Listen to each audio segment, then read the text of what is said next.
Everyone has some sort of inner cage, a limitation in a way. Wanna kill yourself with me? All these mornings you've been sitting in my study. Sitting. Who am I, Kylie? Have you had any moments of stillness? I know about your darkness, but I also see your light. I see him crying from time to time. There's light in me, I don't feel it. I just want to hurt Nick. I think he misses his mother. He wants someone to tell him he's beautiful. A limitation is something or an action that causes restraint, something that limits yourself from doing or choosing something that you actually desire. And I think this is going to fit well with the story I'm about to tell. Well, stories, if you didn't know what I meant. There are different meanings that can fit the word limitation. These things could be emotional, mental, or maybe just simply wanting something easier, knowing you could be doing more. These limitations can negatively impact you in a bad way. It could lead you to having your talents used, distracting you from something you love, or even stop you from doing things as a whole. Something like an inner cage. There are plenty of characters that go through these types of restraints, and it completely changes how they view their day-to-day things and even themselves. And in these two animes that I'll be talking about today, we see how these limitations negatively impact them, but also see how they can be a blessing. It was never that they didn't know how to push out of this, it's that they didn't want to. Because sometimes these cages don't just trap us, they often protect us from failure and even disappointment. Sometimes it protects us from finding out what happens when we actually give something our all and it still isn't enough. And that's exactly why they're so hard to leave behind. Some people see not caring for a lot of things or self-isolation as weird or nonchalant, and saying things like this don't just go away. In a way, it feeds those limitations even more. So now when it's time to take that step and unlock the cage, you just step into an even tighter one, making that inner cage harder to break through. I feel the only way to escape that limitation is to confront it head on, be at peace with it, enjoy it, so it can slowly fade. You know, I also have my own limitations. To be honest, it's kind of why I made this channel. I don't know. I'm running out of things to talk about. All right, here we go. It's been a while since I've talked about something like this. Recently, I've been binge watching a lot of romance anime. And on top of that, the latest season of The Boys. Yes, I am a single lonely man. And out of all of them I watched so far, these two have been my favorite. Oreki is a high school student who never really does anything unless he has to, going by the motto that if I don't have to, I'm not going to. And if I have to, I'm going to do it as quickly as possible. And after the pressure of his beloved older sister leads him to joining the classic literature club.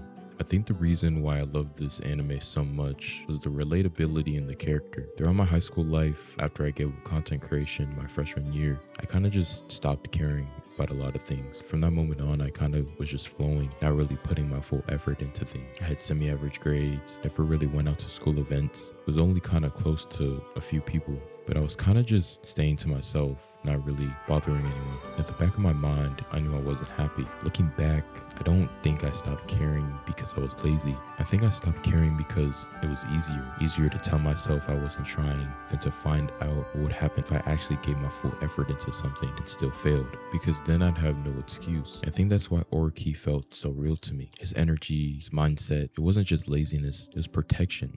In a way, if he never cared about anything, then nothing could disappoint him, nothing could hurt him, no pressure, just comfort. I mean, even right now, I still don't put enough effort into things that I should, especially with the goals I want to achieve with this channel and YouTube as a whole. This was my own limitation, and I sat in it for years. And it wasn't until my senior year of high school where I kind of unlocked this cage and started meeting people and doing more things. But at that point, it was already too late. This same thing kind of happens with Oreki after joining the classic literature club, meeting and getting close with Chitanda, the president of the club. She, in a way, comes to the door with a key and unlocks this cage that Oreki kept himself in, urging him to help her solve all these mysteries around the school and even in her personal life. These experiences allowed them to grow closer and somewhat catch feelings. This group begins to realize that Oreki is really gifted with his problem solving and critical thinking skills, with him seemingly figuring out all these mysteries that go on around him. This led to a moment where Oreki's limitations got used against him. The group is asked to review a film. Upon watching this film, they're asked one simple question: who is the murderer? The group all come up with different options on who it could be and why it's them, creating these small stories and loopholes on who that person could be. Oreki decides to meet up with Irisu one-on-one to try to get a conclusion to this whole story, and eventually he finds an answer. But the interesting part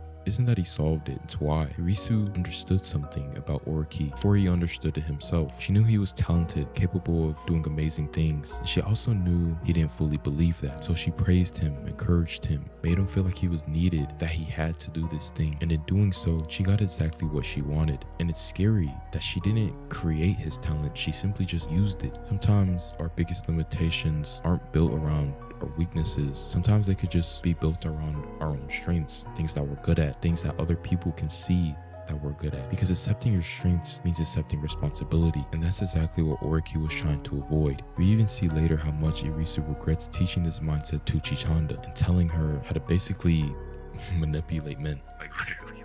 Because once you learn how to use somebody's strength against them, it's hard not to. I decided to watch Your Lie in April.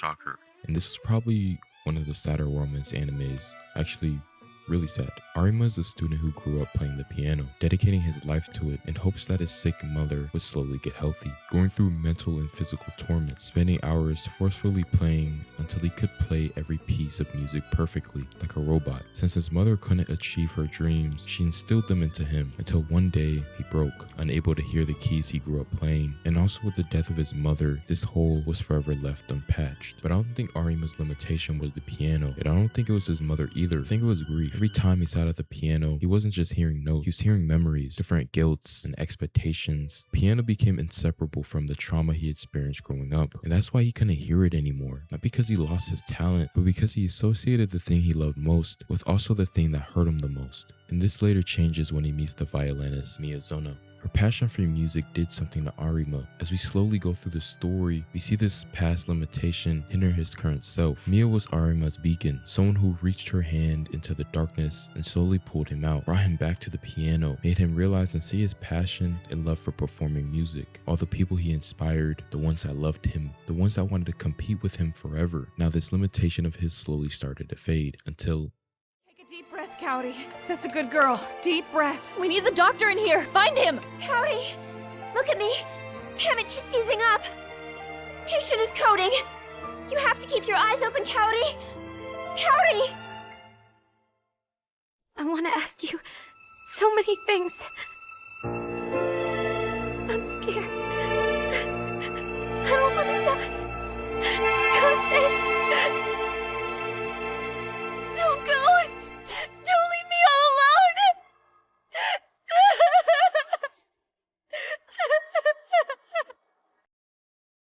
Mia was sick. I don't think it was ever fully explained right away or what she even had. Or maybe I just wasn't paying attention. But eventually she's left in the hospital. Arima, seeing this, slowly started walking back down this dark hole. We see this through how the anime slowly starts losing its color. Limitation can often become an escape route. If something bad happens, or maybe if we just want to feel comfortable again, going back to something we already know is easier than accepting the truth, accepting what will come. Sometimes we convince ourselves we're stuck because we can't move forward, but the truth is we're stuck because the part of us doesn't want to. Because moving forward means accepting that something is over, accepting that something or somebody is gone, and accepting that life is going to continue whether you're ready for it or not. If it wasn't for all these people around him, all the people that encouraged him, competed with him, loved him, all these people he unknowingly helped, he for a fact would have fallen back into this cage. Arima staying consistent with the piano was also motivating Mia to not give up on herself and to take whatever chance she has left, because that's what she represented, not just love or motivation, but this sense of urgency. She lived every day knowing that time wasn't guaranteed. Because of that, she forced Arima to start living too. If you've seen the anime, then I think we all know how this ends. But this anime gives us a way better look on what it's like to actually escape from a limitation. Both of these animes are amazing, and I recommend watching them if you haven't already. You know, it isn't really heavenly romance. It's kind of like the main characters are like slick rizzing and then slowly falling in love. Holy shit, I'm a fucking loser. I'm not keeping that in. I'm not. The animes often teach us something that we often overlook. The cage that was never locked. Oreki could have cared. Arima could have played. The door was honestly always open. What they lacked wasn't ability, it was just reason. These characters gave them reason. Mia, Chitanda, they're what pushed them to be better. You know, that's why people matter. It's not often because they save us, because they show us versions of ourselves that we forget existed. So don't accept the life you have and you know you could be doing more. Find people that will uplift your greatness, that will make you be better and push you so that one day you have a life worth sharing. Thank you again for watching this video. If you made it all the way to the end, please comment below. I'll make sure to give you a nice reply. I'm really happy that you enjoyed and watched it through. No matter once your hate's alive, no, this ain't that same old lie. If I could get so close to heaven, I would hear an angel cry.